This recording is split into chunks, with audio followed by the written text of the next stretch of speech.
Hand over your penthouse to Raphael." The command cleaved the music. I said no. My father's palm cracked across my cheek.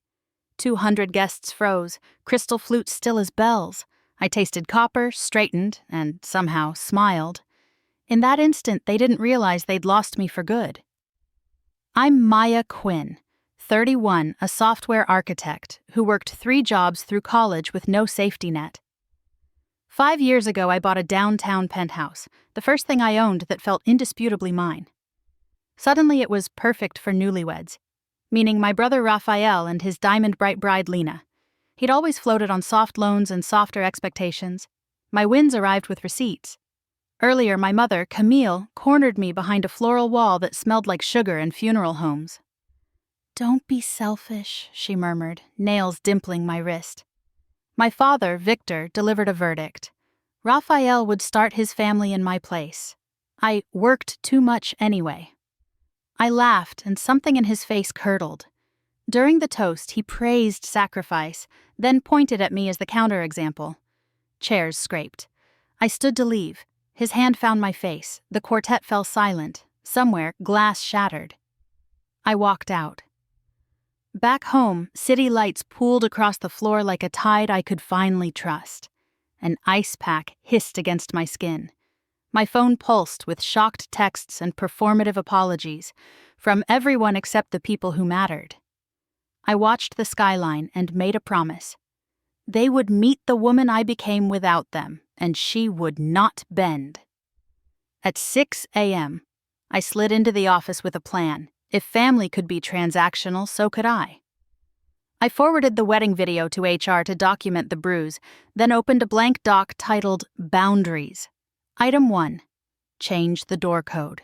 Item 2. Revoke the family key fob Raphael had borrowed.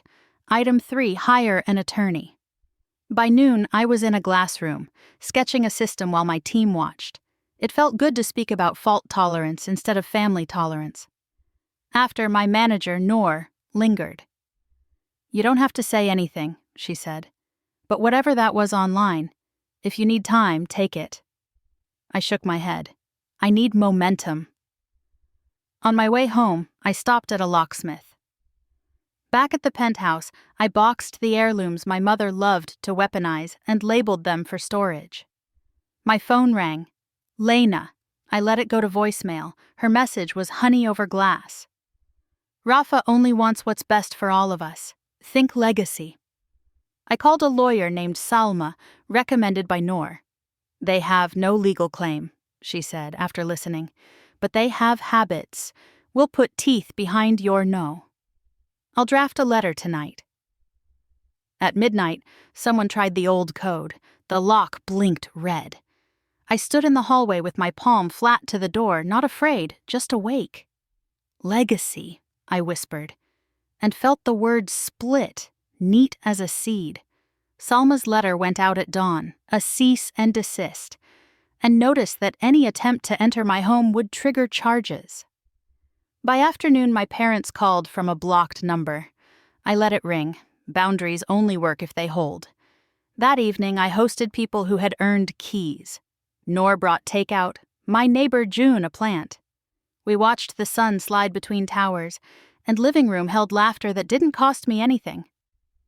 2 days later, the building manager buzzed. "Your brother is downstairs." I took the elevator, steady. Raphael stood by the marble wall, Lena tucked in his shadow. He began a speech about forgiveness. I handed him the letter. "This isn't love," he said. "It is," I answered.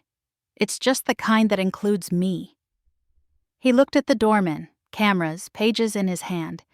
We stood in a frame where the old story would have pulled me back. This time, he stepped away. They left with their suitcases and silence that belonged to them. Upstairs, I changed the Wi-Fi name to Found Family and finished the proposal I'd delayed for months. I submitted it, then sat on the floor among boxes I'd kept for other people and chose only the pieces that were mine to carry forward. I didn't forgive the slap. I forgave myself for staying so long.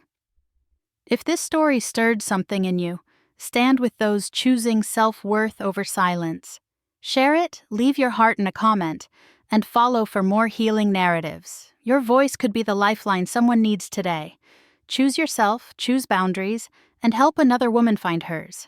Right now, please.